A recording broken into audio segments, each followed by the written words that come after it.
before, we brought it up to a vote. So no, that's where like I'm coming from. And again, I wonder, I question, again, where you said like our responsibilities.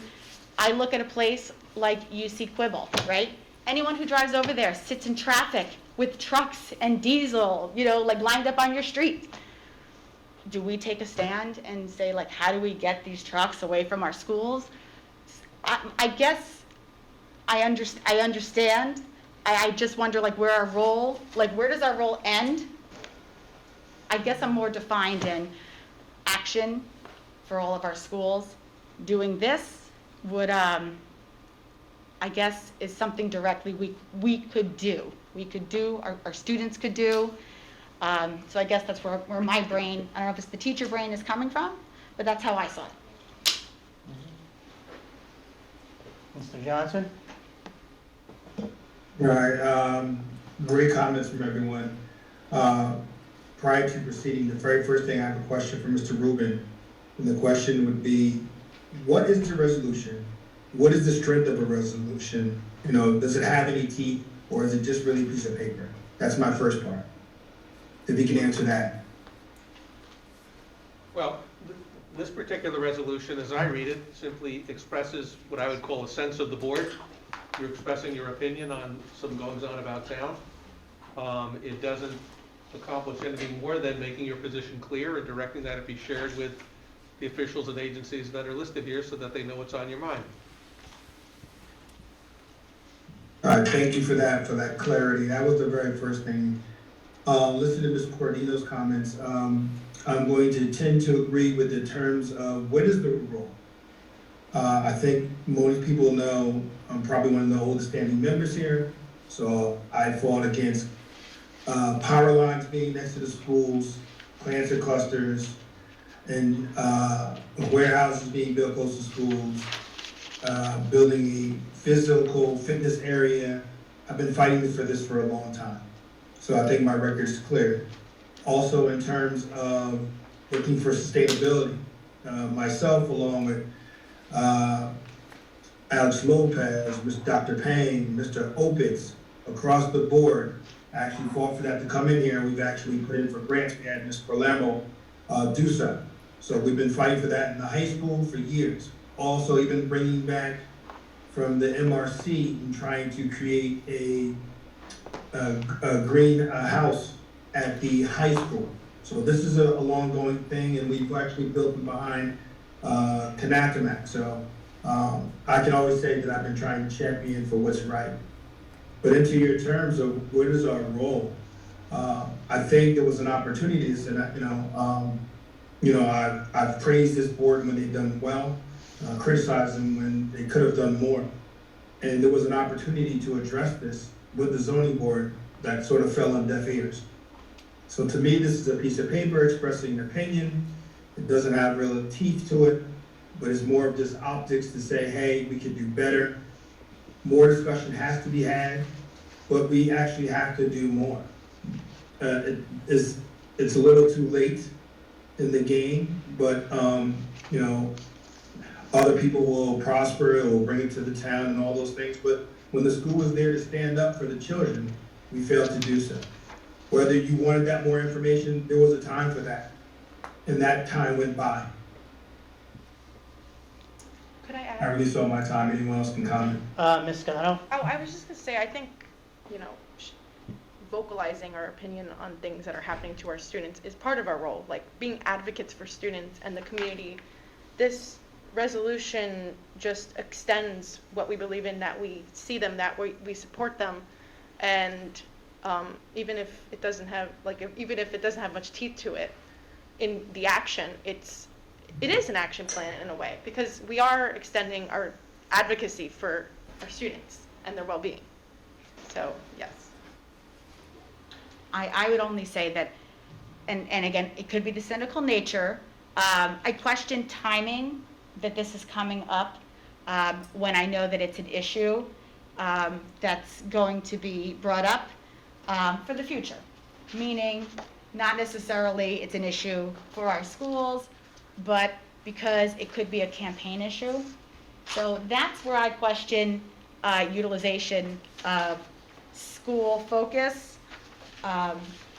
Honestly, that's part of my hesitation, is I question the authenticity with the timing, with where we're going forward.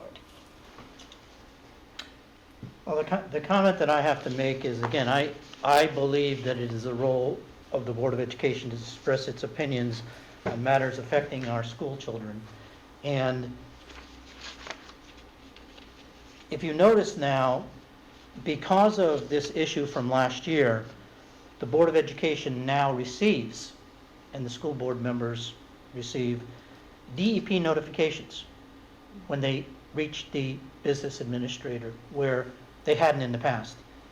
This is specific to 10 Constitution Avenue notification sent by David Oliveira, and the date was January 11th when the public notice letter came to him about a Rockefeller Group on the property of, the block number of, and this letter was, and it was about the New Jersey Department of Environmental Protection.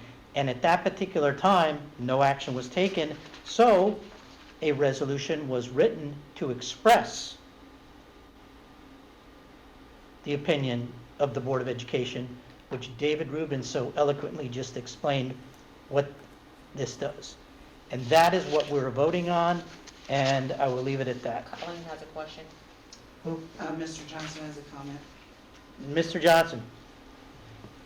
I'm glad there's some healthy discussion here. And thank you, Zoe, as well. We're talking about championing for students. And Ms. Cardino, I believe, just mentioned the timing. Again, the timing was here as a result of that. We were getting planning board notices. There was a time for this. The times were asking for questions to hold everything back and give me answers. So when the time was asked to raise, to get more answers and get more questions, it was never asked. And so now this is just, a sign of saying, hey, we do care for you.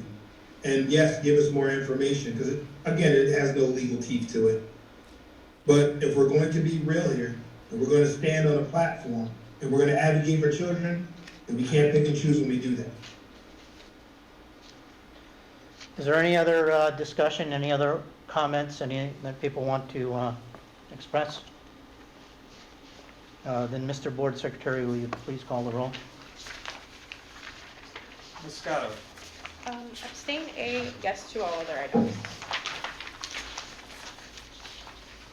Okay, letter A, Ms. Scotto? Yes.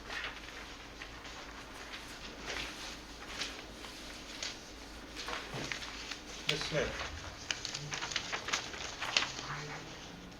Yes to all except letter D. I abstain on letter D.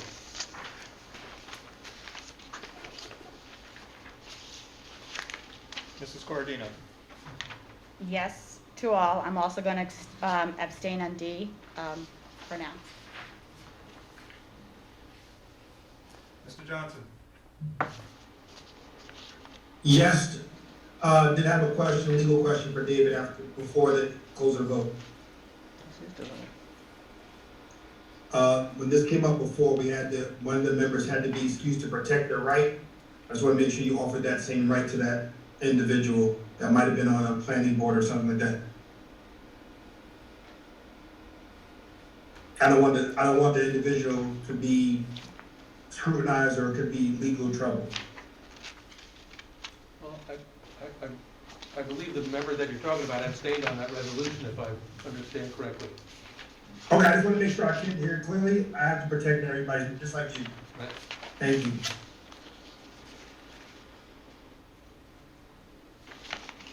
The vote's with you, Mr. Johnson. I said yes. Thank you. Yes to all in that section? Yeah, yes to all, yes. Mrs. Lane? Yes.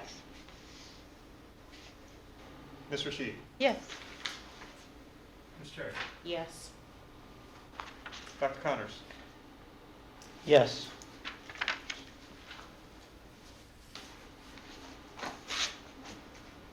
All the motions carry.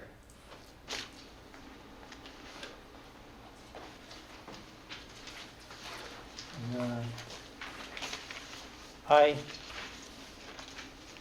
had a note here too, and I forgot to say in this same administrative and auxiliary that item C, which I didn't make a comment on, I just wanted to thank Carl Anthony Towns for his donation. Carl Anthony Towns grew up in Piscataway and William Street, played some basketball early with Fatima. Everyone knows, went to St. Joe's, NBA All-Star, and this year actually won the three-point shooting contest. But also something about Carl Anthony Towns was that Frank and I had the privilege of meeting his parents in September of 2019 because they wanted to make donations to our school, and that was the one and only time that I ever met Jacqueline Towns, his mom. You could tell how proud they were, them being from Piscataway, etc. They actually didn't really care for their 16, 17 room home in Minnesota where he was playing for the Timberwolves. Yeah. They would have rather been on William Street on their porch in the summertime. But tragically, as everyone knows, his mom passed away from COVID after that. And so for him to come back and make a excellent donation is great, and thank him very much. Absolutely. So that leaves us to item 18, old business. Yeah, so one of the things we talked about in old business, in new business, in a past board meeting was graduation at Rutgers Athletic Center. And the stipulations that they had, the COVID rules that they had. And I just wanted to let you know of a change that they made, that they announced today. As of April 4th, they will become mask optional in all their events. As of now, still April 4th, they will require vaccination cards or PCR tests within 72 hours for all people entering their facility. Specifically, what's important to us is their basketball, the RAC. So I think it was the intent of the board to continue to have graduation at the RAC for the community and all it entails. I just wanted to update you on one change they made. And I would hope that they would make another change to make it a little easier for everybody to get in. But if not, we will make sure all of our, if that's the direction we still go, we'll make sure all of our families know the rules and regulations, and we will see what we can do about assisting our students to get tested. Yes. Dr. Anelli, remind me again, what was the go, no-go date for contractual? So what we wanted to try to do is, for them, they needed that signed, that MOA signed by April 15th. Okay. For Mr. Baldessano to really start planning, he needs it by the end of March. So we can start planning one or another. So it looks promising that we can continue to have it there. So the hope is that you're all in support of that. So just wanted to update you all on that change. Any other items for old business? Dr. Connors, would you please remind us, if you have it, and if you don't, that's okay, the date for the unsung heroes? March 22nd was the date, but what happens with the COVID protocols is they're actually videotaping it. Yeah. Right. They cancel and the in-person. And the in-person, and then they will put it out in May. I I'll let think. you all know. He'll let us know. Yeah, it was in the CSO. They canceled the in-person event. Okay. And they'll release the video. We submitted videos and information about our unsung heroes. Right. And when that release date comes and the links, I'll make sure you all have it. Okay, so that release date has not Oh, been no, in announced May. yet? Okay, in May, okay. And the only reason why I ask is, for those of you who don't know, I was an unsung hero in high school for Middlesex County, and it's something that I feel very passionate about. Mhm. And it's something that I wholeheartedly support, and I'm so glad that we. Yeah, that we absolutely. still Well, continue on with that it's something program. that we're excited to participate in every year, and we'll continue as long as they have it. Very good, thank you. Any other old business? Item 19 is new business. I have one item of new business, it's even labeled new business. I got it. And, I have one too. okay. This one is quick, and that is that with us going mask optional, et cetera, is that I would like to see use now of our planetarium by the community. And a few years back, we used to, through the community education office and through that one pass that you can buy, we used to hold Saturdays under the stars. And we'd have school children, animated program for children aged preschool through second grade. The children are introduced to the wonders of the solar system, constellations, and how the rotation of the earth creates day and night, and discover why the sun moves across the sky. And then in the wintertime, more for older people, is that why is the winter sky bright with the glimmer of constellations? But it was a great program. A lot of people participated, and I would like to see us get going with that, because we did invest, money in it, and like to see it used by the community. Dr. Yeah. Khan, I'm sorry, Dr. Anelli. That's all It's a great idea. I love it. Mhm. I want to visit the planetarium. And one of the things, I know we do Jazz Under the Stars outside. Right. I don't know if the planetarium has space enough because, and I don't know, or it could be pre-recorded, but I think it would be great if we had our band or, our orchestra record music that could be played in time with, Love it. the show. Yeah, space would be an issue, but, if you say that to Rebecca Strelacki, she'd be all over. That's all I have to do, so I'll talk about it tomorrow, yeah. And I just want to make it an example of why, to me anyway, it's important for school board members to get out into the schools. And this was a back-to-school night event, and I don't even remember, David had just taken over the chairman of fiscal planning, and I was at a back-to-school night up in the high school, and I was at actually a play, and a parent came up to me and said, Tom, how come, when I went to school here, we had this planetarium, and the astronomy class, my son's telling me that it's not working. We don't even use it for astronomy. It just sits there, and there's just storage in there. And I was like, my kids were there. It was working.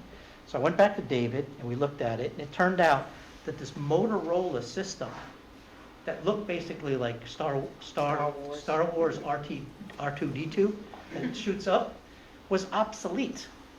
And so, and also, when we had an austerity program to save money in the schools back in that 11 million, from 16 down to $1 million, we shut down a lot of these, and I didn't realize, and the ceiling cracked because the heat wasn't on anymore in that room.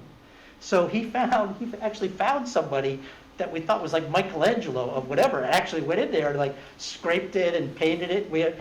For about $150,000, we got this planetarium back. And remember, it's a gem, and we're not using it. Well, with COVID, it's tough. But anyway, that's my comment. Yeah, so when you left my office, I talked to Ms. Pongratz, and the works are ready to get started. Yep, And as board members, we get the first showing. So we all Absolutely. get to sit there together. absolutely. And the seats are fantastic. It's better than in a movie theater. You're like, It's awesome. Is it gonna be? And we put in place a service agreement high for school. the new piece of equipment. Not there anymore, but. Right. Indoor planetarium. I have a piece of new business. The PTEA, the Piscataway Teachers and Education Association, expressed interest in ensuring that the board was aware that it is difficult to find subs of any kind. And for safety reasons, we have to cover classes, uncovered classes with teachers that are currently in the building. Unfortunately, it's a problem across the state, county, and the country. In my research in the county, all the districts responding, and it was over 16 or 17, report having trouble finding daily subs. Long-term subs, nurses, paras, CST. 7 reported raising their rates and saw no improvement at all. The past 2 years have had many implications on a lot of things. Our work, what we've tried to do, our long-term subs, we increased their rate. We have building-based subs we try to send to schools every day, whether there's a sub call or not. 2 for pre-K to 8 and 4 for the high school. We don't have success in filling those all the time, but Kathy works with our provider to try to get subs and hopefully doing okay. Thinking that the long-term, the building-based subs would be more attracted to go to work at the same building every day. They know the rules, they know the people, they see it, they report, and you tell me where you want me to go. If there's no class to sub, put me in the hallway or put me by a bathroom. That's what we try to do. Okay? Kathy has weekly meetings with ESS to review what's going on and kind of, try to put the squeeze on them. We've offered finder's fees to staff members who refer candidates to ESS. And our challenges continue, finding the right certifications, which everybody knows is difficult. The increased number of absences. People are stressed, they're exhausted, they're covering more classes, so they're more stressed. But again, I was asked to make sure that you all heard that conversation, that it's difficult to get subs. Yeah, I speak from experience. absolutely. And there's a definite shortage, and it puts an unfair burden on teachers who have Absolutely. to constantly cover. I don't know this, would you say it's the ESS? Is that Yeah, like it's our sub-service. Okay, so we don't use something like that where I am. So you think that helps? I'm not familiar with Yeah, it. can you speak to that, Kathy, about the success and, I would say so. We've used them now since 2010. And they do have a broader group Candidate? for candidates to come in. We had, prior to COVID, we had a very high fill rate with them, varying by the different months of the year. We were always like in high 80s to high 90 fill rates on a daily basis. They've just, like everyone else, experienced the difficulty with finding people, even people who worked for them regularly as substitutes. Some of them are still cautious about the idea of wanting to come back into a school environment. But they are seeing a slight increase as people feel a little more comfortable, and they're constantly recruiting. If we know of people, we refer them to them, and they will expedite their hiring process. So I think they've served us well. I think it's just the impact of COVID and the That is for aftermath sure. that's impacting them. That is 100% Absolutely. statewide, I'm sure. Can I ask you, what do we pay our subs per diem? They paid a per diem rate, not an hourly rate, right? Like a Pay per diem? per diem rate, $100 a day for a county sub-cert, Okay. $175 for a long-term site. Yeah, that's it, thank you. Thank you, Dr. Manelli. Is there any other new business? If not, we'll move to item 20, which is adjournment. Do we have a motion to adjourn? Second. Wow. Redo the budget presentation. Yeah, I was getting ready to do Do it up. that too. Music You to kept it. us Both say engaged. Sorry, Zoe and Melissa. We're time. All in favor? Aye. Any opposed? We adjourn. Can I still get something to eat?